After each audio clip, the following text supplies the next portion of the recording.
that being said, the judge ruled in favor of the state and denied our access into the case. And that's where we are today. So even though we've been involved since she was taken into custody, they're saying that we were not involved. Mm-hmm. Mm-hmm. So you don't have the child placed with you?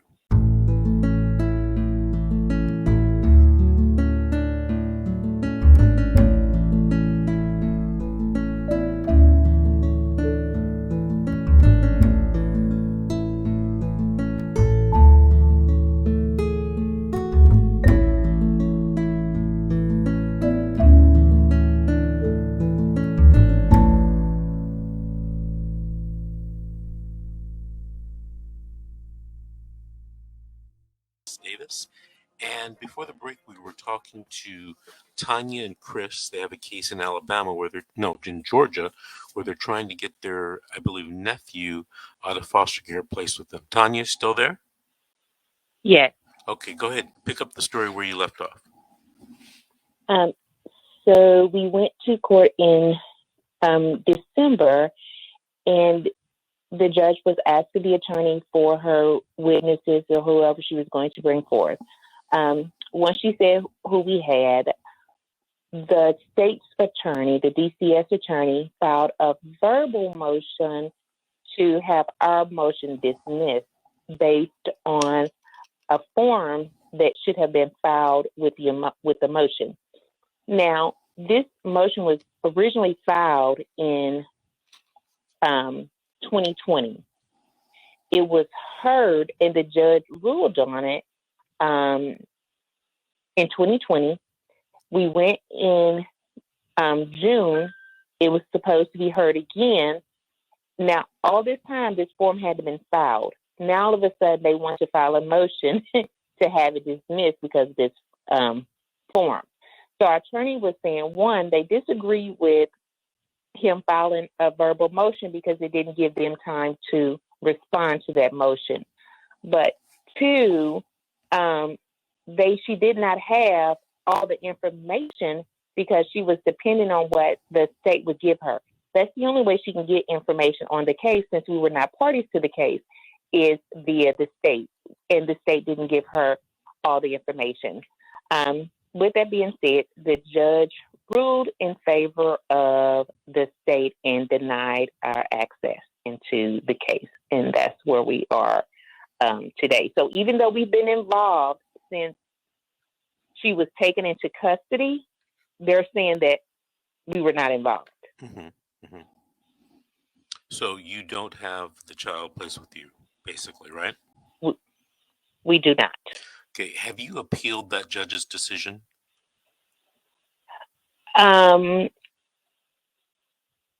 We appealed the second attorney appealed the first one. This one, I do not believe has been appealed. Okay, if time hasn't run out, you should talk to your attorney about appealing that, definitely. But there's some other things that I would probably advise you to talk to your attorney about. And that's number one, filing a complaint with the Department of Health and Human Services. The Department of Health and Human Services runs and creates regulations that all states must abide by in these CPS cases. And a hot area of complaint and litigation right now is the placement of children with relatives. So many times I hear this just every week, every day, about relatives who can't get children placed with them. And there's a lot of reasons for that, in my humble opinion, but it's not what I believe the law is. And CPS is adept at making excuses and using the law to keep children from relatives. One of the reasons why I'm so passionate about this subject is because I was raised by my grandparents. So, I have a soft spot in my heart for those relatives who are trying to get these kids or get kids to raise them, because their children, for whatever reason, aren't able to. So file a complaint with the Department of Health and Human Services. It's an administrative complaint. You can find it online, and consider filing a complaint with the Department of Justice, the Civil Rights Division in your area, because your civil rights may be, being violated. not only yours, but perhaps the child's. Let me ask you this, because we talked earlier this week when you called me at my office. What have you learned from this situation? And what would you want to tell relatives out there in the audience what to do if they're trying to get a child placed with them?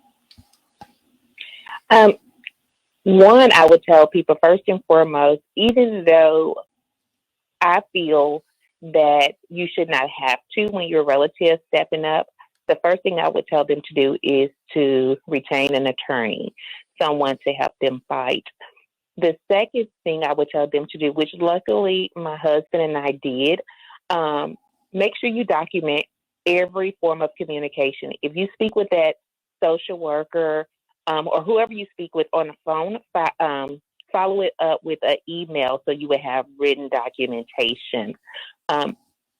Because I think that's what's going to help us in the long run. We will be able to show everything that we have done throughout the case to fight for my nephew. We even have where we would ask the social worker a question and she would, respond back and say, I'm working on it, just be patient. But yet she would use time against us and say, well, since the child has been in custody for this long, it's best. Well, we have documentation showing what we have done from the onset of the case up to the current moment.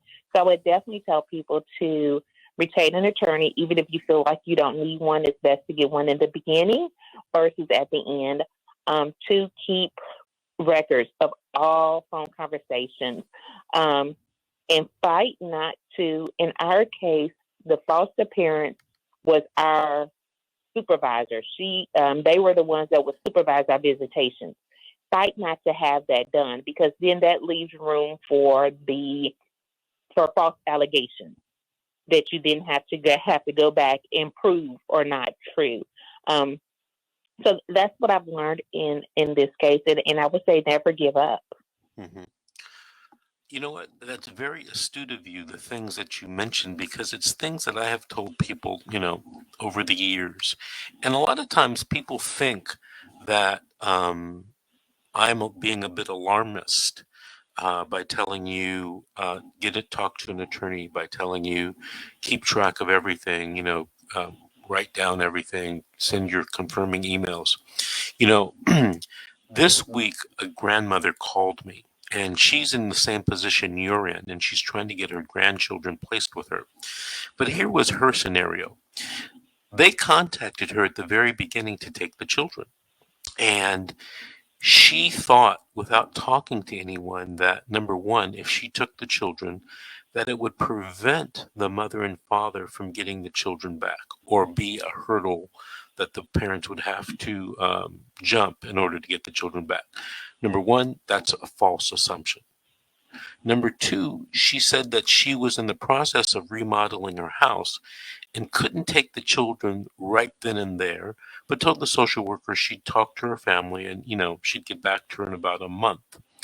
Well, unbeknownst to her, the social worker wrote in a report that the grandmother was not interested in taking care of the children. Mm. Now that's a bit different from what the grandmother said, right? Now, when the when the grandmother told the social worker, "Hey, I don't want to be an interference with the parents getting the children back," the social worker should have said, "Oh, you taking the children is not an interference with the parents getting the children back. They're not. In this case, they don't have to be related." Well, that was never said. Now, flash forward a few months. Not even a year, but flash forward a few months, and this poor woman is trying to get her grandchildren out of foster care. She's learned that the foster parent wants to adopt the grandchildren, and thereby severing all familial relationships with the child. And now the social workers are giving her a hard time, and they are basically telling the judge, allegedly, that this grandmother, is late to the game, and she didn't step up when she should have. And that's not that didn't happen at all. A lot of people think that social workers in every situation are going to do what's fair and right. And that's not true. Now, is it ever true? Yeah, I imagine that it is. But I don't hear about those cases.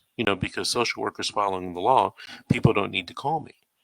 I hear about the cases that, the social workers not telling the accurate truth or making false representations or working against them. That's what I hear about, right? And I hear a lot Right. and I get a lot of calls about that every day of the week. Listen, But that's what happened. go ahead. That's what happened. What? I was going to say that's what happened to us. Like in the beginning, the severity of the case or the allegations, which were never against my brother. However, we don't care whether the allegations were against my brother, the mom. We don't care about that. The only thing that we care about is my niece being placed with family. But we were never told the severity of the case. So the caseworker did admit that is based in this case cases that are against the mom. The mom has other children in foster care, Right. Which has nothing to do with my brother, which has nothing to do with us. Those children are not related to us, therefore, and they were taken way before my brother even got in the picture. So she admitted that she's basing it off of that. Tanya, the problem is that, a couple of times during your story, you told me what you feel, your sense of justice. And on my YouTube channel, I have a video about what is justice. Listen, justice isn't what you think it is. And if you view these cases the way you think right and wrong should be done, you're probably going to be left out in the cold, because real justice is different from what people think in their heart. Hey, Tanya and Chris, I want to thank you guys for calling in and thank you for sharing. We have to take our next break now, but call us back in about a month or two and let us know what happened. Would you please? Yes, I will. All right. Thank you. All right. All right. This is The Secret, How to Fight CPS and Win. We'll be right back after.